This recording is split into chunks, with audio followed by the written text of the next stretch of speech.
દિવ્ય ભાસ્કર દ્વારા પ્રદૂષણ મુક્ત સ્માર્ટ સિટી કેવી હોવી જોઈએ દ્વારા ધોરણ 6 થી 9 ના વિદ્યાર્થીઓ પાસે પ્રોજેક્ટો બનાવવામાં શહેરની વિવિધ શાળાઓ જોડાઈ હતી, જેમાં સુભાનપુરાની નૂતન વિદ્યાલયના ધોરણ 7 ના વિદ્યાર્થીઓએ સોલર લાઇટથી ચાલતી બસ અને રાજમાર્ગો પરથી લાઇટની થીમ બનાવી હતી, જેમાં વિશ્વના અનેક દેશોમાં સોલરથી ચાલતી બસો દર્શાવવામાં આવી હતી।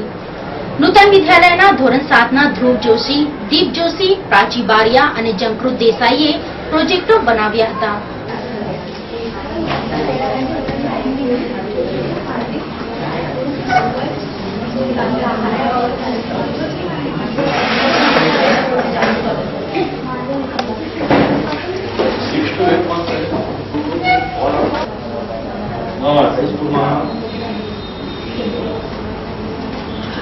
કોણ આઈડિયા આપ્યો તમને બનાવવાનો? તમારું કયું છે? કોણ આઈડિયા આપ્યો બનાવવાનો? તમારી જાતે તમારી જાતે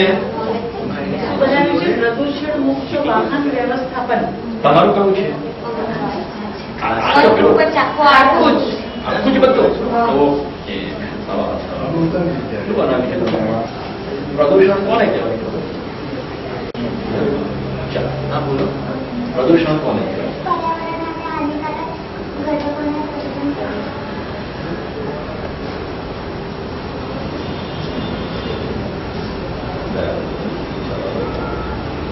પ્રદૂષણ મુક્ત વાહન બનાવવા માટે શું કરવું પડે? તમે કહ્યું ને પ્રદૂષણ મુક્ત